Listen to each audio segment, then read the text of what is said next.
Welcome back to Counting to Five, a podcast about the United States Supreme Court.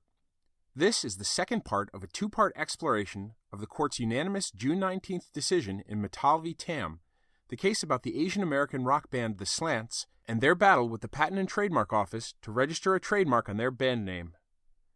In our last episode, we looked at Simon Tam's path to the Supreme Court and explored how the case fits into broader cultural conversations about offensive speech. In this episode, we're going to look at the legal arguments in the case and what the Supreme Court ultimately decided. But first, a quick refresher to bring everyone up to speed. The Slants is an all-Asian American rock band founded over a decade ago by bass player Simon Tam. The term slant, short for slant eye, is a derogatory term for East Asians, but Tam chose the name not to insult, but to proudly celebrate his and his fellow band members' Asian heritage. Tam applied to the Patent and Trademark Office for a trademark on the name the Slants, but the PTO denied his application under Section 2A of the Lanham Act, the primary trademark statute, which prohibits registration of, among other things, any trademark, quote, which may disparage or falsely suggest a connection with persons living or dead, institutions, beliefs, or national symbols, or bring them into contempt or disrepute. According to the PTO, the word slants disparages Asians, and therefore it can't be registered. Tam appealed the PTO's decision to the Federal Circuit Court of Appeals, arguing that the denial violated his First Amendment rights. The Federal Circuit agreed and ruled for Tam. The PTO, then headed by Michelle Lee, asked the Supreme Court to hear the case. The court took the case, which was then called Lee v. Tam. Now let's look at the legal arguments that the parties made to the court, starting with the government. First, the government argued that trademark denial doesn't involve a restriction on speech, so the First Amendment isn't even implicated. If you listened to last episode, you may remember that the PTO relied on this argument to reject Tam's application. Even without a trademark, Tam is free to use the Slants name as a band name, on its albums, its website, on merchandise. Tam wants to reclaim a slur and repurpose it as a positive statement of his heritage, but he doesn't need a registered trademark for that, and in fact, the Slants have been performing under the name for years without a registered trademark. So, the government says, the trademark registration denial doesn't actually restrict any speech. Tam responds that while it is true that he can continue to use the name without trademark registration, he's denied the valuable benefits that come with registration. This loss of benefits might dissuade some speakers from using an unregisterable name, and even if Tam's speech is completely unchanged by the lack of registration, he's effectively being penalized by the government for his speech. The government next argued that the act of registering a trademark should actually be considered the government's own speech rather than the speech of a private party. Why does it make this argument? The First Amendment doesn't apply when the government itself is the speaker. The First Amendment limits the government's ability to restrict the speech of private parties and often requires the government to treat speech in a neutral and even-handed way. But when the government is not regulating private parties, but is instead speaking on its own behalf, it has no obligation to be neutral. The government has policies and programs and objectives, and it often speaks in support of these. Think, for example, of government advertising campaigns promoting public transportation or discouraging smoking. Presidents, governors, and other public officials can, and frequently do, make speeches taking sides on divisive issues. But when is speech connected with a government program considered the government's own speech? In 2015, the Supreme Court decided a case called Walker v. Texas Division Sons of Confederate Veterans. This case involved a Texas specialty license plate program, which allowed private parties to propose custom license plate designs. In some states, the state legislature individually approves a small number of specialty license plate designs. In Texas, by contrast, proposals can be submitted to the Department of Motor Vehicles, which had approved over 350 designs, including such things as a plate featuring a can of Dr. Pepper and logos for a number of out-of-state colleges. The Sons of Confederate Veterans sued after Texas rejected their specialty plate application because their logo prominently features the Confederate battle flag. At the Supreme Court, a 5-justice majority ruled for Texas, holding that the specialty license plates are government speech, not private speech, and therefore Texas is free to accept or reject whatever message it wants. Justice Alito wrote a 4-justice dissent arguing, among other things, that it was fanciful to characterize the range of speech conveyed in the hundreds of specialty plate designs as the official speech of the state government. The court's decision surprised proponents of broad free speech rights because it was a relatively rare loss from a court that's seen as highly protective of speech, and the case quickly became a favorite of governments defending speech restrictions related to government programs. Here, the federal government argued that registration of a trademark, like the approval of a Texas specialty plate, should be considered government speech and not subject to First Amendment protection. The government also argued that trademarks should be considered commercial speech. Under the court's First Amendment precedents, commercial speech is a special category. It does receive a considerable degree of protection, but under a standard dating back to a 1980 Supreme Court case called Central Hudson Gas and Electric Corp v. Public Service Commission, the government has additional latitude to regulate commercial speech when the restriction substantially advances an important government interest. A great deal of speech is commercial in one sense. A newspaper like the New York Times, for example, is sold to consumers for money by a for-profit corporation. But under the Supreme Court's precedents, that's not considered commercial speech, and speech sold for money can still be fully protected. Instead, the reduced First Amendment protection for commercial speech is confined to speech that proposes a commercial transaction, in other words, advertising. Here, the government argued that trademarks, which exist to identify products and producers in the marketplace, are inherently commercial speech, and the disparagement provision served the important interest of protecting the orderly flow of commerce from disruption caused by trademarks that support discrimination. Tam argued that despite their connection to commerce, trademarks serve important non-commercial expressive functions. When a band chooses a name or logo, it is engaging in self-expression. Trademarks regularly convey political or ideological messages, whether subtly or overtly, and are engaged in public conversation that goes well beyond simply identifying the source of goods or services. As an overall response to all of the government's theories, Tam argued that the disparagement provision is impermissible viewpoint-based discrimination. What does this mean? There are different ways that the government might restrict speech, and some are more acceptable than others. Sometimes speech is restricted without regard to the content of the speech. For example, protests in a public park might be limited to daytime hours, or speaker systems might be limited to a maximum decibel level. Rules like this, which don't depend on the content of the speech being regulated, are known as time, place, and manner restrictions, and the government can often impose them as long as it leaves open ample alternative means of expression. When the government regulates speech on the basis of what it says, a so-called content-based restriction, the First Amendment imposes more limitations. But certain types of content-based regulation can be acceptable. For example, when the government itself provides a venue for speech, it can often be limited to certain topics. If the local school board holds a special forum for public comment about the district's athletic programs, speakers could be prohibited from talking about unrelated issues like the cafeteria menu or the science curriculum. But one specific type of content-based restriction is especially disfavored under the First Amendment. These are so-called viewpoint-based restrictions, where the government attempts to limit speech based on the specific opinions being expressed. For example, allowing pro-choice speech while prohibiting pro-life speech, or permitting Republican speakers while barring Democrats. When the government discriminates against speech or speakers on the basis of viewpoint, it acts constitutionally only if it can show that the regulation is necessary and narrowly drawn to serve a compelling interest. But in practice, a finding of viewpoint-based discrimination is nearly always fatal to speech regulations. Tam argues that prohibiting registration of disparaging trademarks is blatant viewpoint-based discrimination. The government disagreed, arguing that the provision was actually viewpoint neutral. First, because it broadly applied to disparagement of all persons rather than singling out certain favored groups. And second, because it applied to a disparaging term like slants, regardless of whether it was intended to demean and insult Asians or was intended as in-group self-affirmation. Perhaps surprisingly, the Supreme Court had never squarely answered this question, and the lower courts were divided on it, with several courts upholding similar speech restrictions that banned demeaning or disparaging language. Tam also argued that the disparagement provision is unconstitutionally vague. There's a legal doctrine known as void for vagueness, which says that a law is invalid if it is too vague. The doctrine serves two purposes. First, it ensures that people have fair notice of what is and is not allowed so they can act accordingly. And second, it protects against arbitrary or discriminatory enforcement against disfavored individuals or groups. When dealing with speech regulation, courts often refer to the chilling effects of vague restrictions. Uncertainty will cause even permissible speech to be chilled. Speakers will steer clear of even potentially prohibited speech because they can't be sure of where the line will be drawn.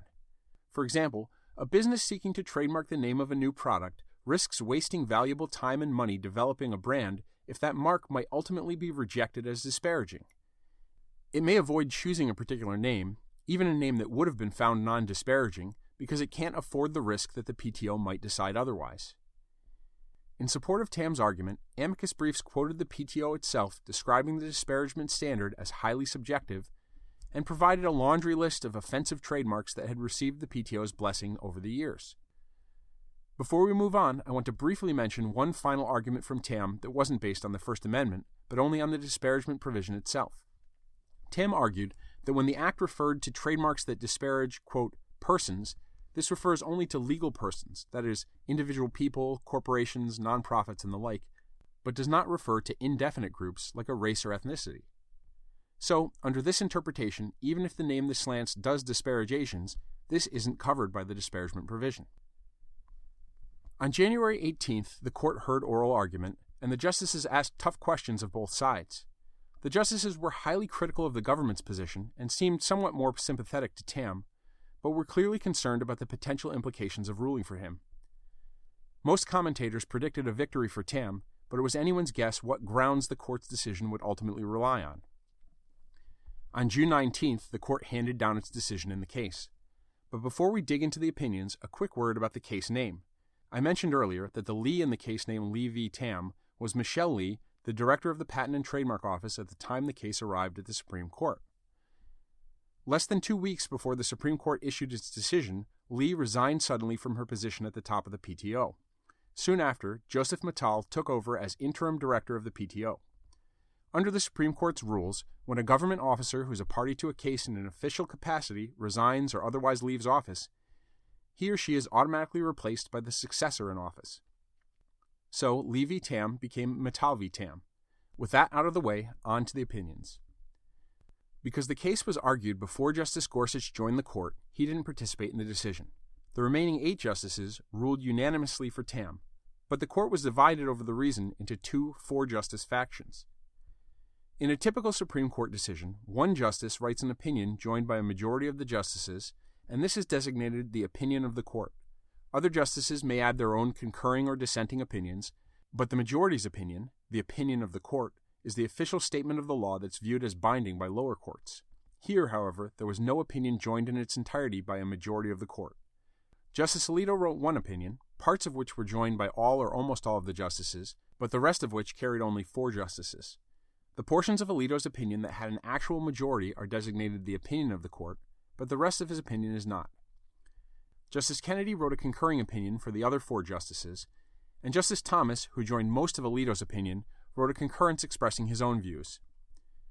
Decisions like this, without a single clear opinion of the court, are often referred to as splintered or fractured majorities, and as we'll discuss a little later, they make it difficult to figure out what binding precedent is. Let's look at what the different opinions said, starting with the common ground. Justice Alito's opinion of the court begins by considering Tam's argument that Section 2A doesn't even apply to the Slants because the disparagement provision doesn't apply to amorphous groups like races, but only to legal persons like individuals or corporate entities. The court quickly rejected this argument, noting first that a trademark that disparages a racial group necessarily disparages individual members of that group. The court then observed that Section 2A applies not just to disparagement of persons, but also to disparagement of beliefs or institutions. A narrow interpretation of person would be at odds with the application to beliefs, an extremely broad and fuzzy category.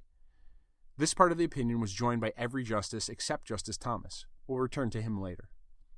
With this theory out of the way, Justice Alito moved on to the First Amendment arguments. The opinion begins by addressing several reasons that the government claimed trademark registration falls outside the First Amendment's protection. First, the court considered whether trademark registration should be considered government speech rather than private speech. The court notes that the marks registered by the PTO are privately created, and there is no effort to make sure they align with government policy or are consistent with other registered marks. In Alito's words, quote, "If the federal registration of a trademark makes the mark government speech, the federal government is babbling prodigiously and incoherently. And, the court says, the government can't muffle opposing views by placing its seal of approval on private speech and therefore turning it into government speech." Perhaps most interesting about this portion of the opinion is the way the court discussed Walker v. Sons of Confederate Veterans. As I noted earlier, in Walker, the court, in a 5-4 decision, upheld Texas's viewpoint-based rejection of a specialty license plate, finding that the specialty plate was actually the government speech, over a strong dissent written by Justice Alito. Here, Alito rejects the government speech theory, touching on some of the same themes from his Walker dissent, but this time his opinion is unanimous. In fact, even though 5 of the court's 8 members were in the Walker majority, they all signed on to Alito's opinion, saying that Walker, quote, likely marks the outer bounds of the government speech doctrine. But rejecting this argument is where the agreement on the court ends. Trademark registration isn't government speech, but what sort of First Amendment protection does it get? The court divides into 2 factions. Let's first look at the rest of Justice Alito's opinion, which from here on out speaks only for 4 justices: himself, Chief Justice Roberts, Justice Thomas, and Justice Breyer. Having concluded that trademark registration is not government speech, Alito considers and rejects several other potential justifications for the disparagement bar. First, trademark registration is not a government subsidy. Although the government is able to pick and choose which messages it subsidizes, trademark registration does not involve a cash or equivalent payment to the recipient. In fact, the registrant pays a fee to the PTO. And inclusion in a government registry, even when registration confers benefits, has never been considered a subsidy for First Amendment purposes. Next, Alito's opinion considers whether trademark registration can be considered a so-called limited public forum, where the government creates a forum for speech but limits that forum to certain subjects or speakers. But even though the government can often limit the subject matter of speech in a limited public forum that it creates, it is prohibited from discriminating against speech on the basis of the viewpoint it expresses. Alito says that even if trademark registration is considered a limited public forum, the bar on disparaging marks is clearly viewpoint-based discrimination. Keep this in mind. We'll come back to this in a few minutes. Finally, Alito considers whether the disparagement bar is justified as a restriction on commercial speech. The government argued that because a primary purpose of trademarks is identifying goods and services in commerce, it should be considered commercial speech. Alito responded that even if trademarks are commercial speech, the disparagement bar is not sufficiently narrowly drawn to survive. The government asserts that the disparagement bar serves the important purpose of protecting the orderly flow of commerce, which it argues is disrupted by trademarks that disparage classes of people. But, Alito notes, the disparagement bar is far broader, covering disparagement of any group of people or belief, not just demographic classifications. Having found that none of the government's justifications hold up, Alito finds the disparagement bar unconstitutional. As I noted, for much of his opinion, Justice Alito was only speaking for 4 of the 8 justices. So now let's take a look at what the other 4 justices thought. Justice Kennedy wrote a concurring opinion, joined by Justices Ginsburg, Sotomayor, and Kagan. Kennedy argued that Alito's approach, addressing and rejecting each of the government's theories in turn, was unnecessary. Instead, for Kennedy, the heart of the case was the viewpoint-based discrimination. Kennedy addressed the government's argument that the disparagement bar is viewpoint neutral because it applies uniformly regardless of who or what is being disparaged. Kennedy forcefully rejects this theory. To prohibit all sides from criticizing their opponents makes a law more viewpoint-based, not less so. The logic of the government's rule is that a law would be viewpoint neutral even if it provided that public officials could be praised but not condemned. So, between the Kennedy and Alito opinions, all 8 justices agreed that the disparagement provision was viewpoint-based and treated that as an easy question. This is significant because, as I noted earlier, the lower courts had not found this to be so obvious, and several had held that laws broadly restricting disparaging speech were viewpoint neutral. Kennedy next addressed the argument that the disparagement provision is viewpoint neutral because it applies equally regardless of the user's intent and depends only on the perceived effect on the audience. That is, Simon Tam's motives don't matter, only the fact that some find it disparaging. Kennedy rejected this argument, saying, "The government may not insulate a law from charges of viewpoint discrimination by tying censorship to the reaction of the speaker's audience." Kennedy endorses the wisdom of this rule, saying, "The danger of viewpoint discrimination is that the government is attempting to remove certain ideas or perspectives from a broader debate. That danger is all the greater if the ideas or perspectives are ones a particular audience might think offensive, at least at first hearing. An initial reaction may prompt further reflection, leading to a more reasoned, more tolerant position." For Kennedy, the very fact of the disagreement between Tam and the government over the social significance of the Slants name is evidence of how the government's approach would stifle debate. Kennedy concluded by briefly addressing a few of the government's other arguments. First, Kennedy noted that even if trademarks are regarded as commercial speech, viewpoint discrimination is still prohibited. And finally, Kennedy argued that the exception to the viewpoint neutrality requirement when the government is promoting its own speech is narrow and doesn't apply where the government isn't advancing a particular message, but is instead encouraging a diversity of views from private speakers. Justice Thomas also wrote a brief concurrence making 2 points. First, Thomas noted that he did not join the opinion of the court on Tam's statutory argument that the disparagement provision applies only to legal persons and not to diffuse groups. Thomas argued that the court should not have considered this argument because it was made for the first time at the Supreme Court and was never presented to the PTO or the Court of Appeals. Second, Thomas noted his skepticism of the court's entire commercial speech doctrine, quoting one of his own prior opinions. I continue to believe that when the government seeks to restrict truthful speech in order to suppress the ideas it conveys, strict scrutiny is appropriate, whether or not the speech in question may be characterized as commercial. So far, Thomas is alone on the court in arguing for altogether scrapping the commercial speech category, but the current Supreme Court has shown itself to be highly speech protective even in commercial speech cases, leading some commentators to suggest that, at least in practice if not in official doctrine, the court isn't really that far from Thomas's position. Those are the opinions in the case. So what are the rules binding on lower courts? That's actually a little difficult to say. When there's a clear majority opinion of the court, it's easy, but here there's no complete opinion joined by a majority. In a 1977 case called Marks v. United States, the court established the rule for dealing with such opinions, saying, quote, when a fragmented court decides a case and no single rationale explaining the results enjoys the assent of 5 justices, the holding of the court may be viewed as that position taken by those members who concurred in the judgments on the narrowest grounds. This is known as the Marks rule. But although it may sound straightforward on its face, just apply the narrowest opinion, in practice it's anything but. In the 40 years since Marks, the lower courts have struggled to apply it, coming up with at least 3 or 4 different methods of determining which opinion represents the narrowest grounds. Scholars who have written about the Marks rule have generally considered it incoherent, indeterminate, and illogical. But despite these practical and theoretical problems, the Supreme Court has shown little interest in clarifying its rule. This case is a good example of the difficulty. Which opinion is decided on the narrowest grounds? Alito's, which finds various government theories lacking, but never actually decides which legal rule applies to trademark registration, or Kennedy's, which avoids delving into all of the tests addressed by Alito, but draws broad implications from a finding of viewpoint discrimination. It remains to be seen what the lower courts will make of these opinions. Given the fractured ruling, what does this case mean for First Amendment law? While it's unclear exactly which language the lower courts will take to be binding, there's quite a bit of common ground. First, as noted earlier, the justices were unanimous in rejecting the government speech argument. This limits the impact of the 2015 Walker decision, which governments had been encouraging courts to interpret broadly. Second, both the Alito and Kennedy opinions endorsed a broad interpretation of what it means for a regulation to be viewpoint-based, which is significant due to the disagreement in the lower courts. On both points, the court continues its general trend of being highly speech protective. Notably absent from either opinion was any discussion of the void for vagueness argument, which was very prominent in the briefing. What are the practical effects of the decision?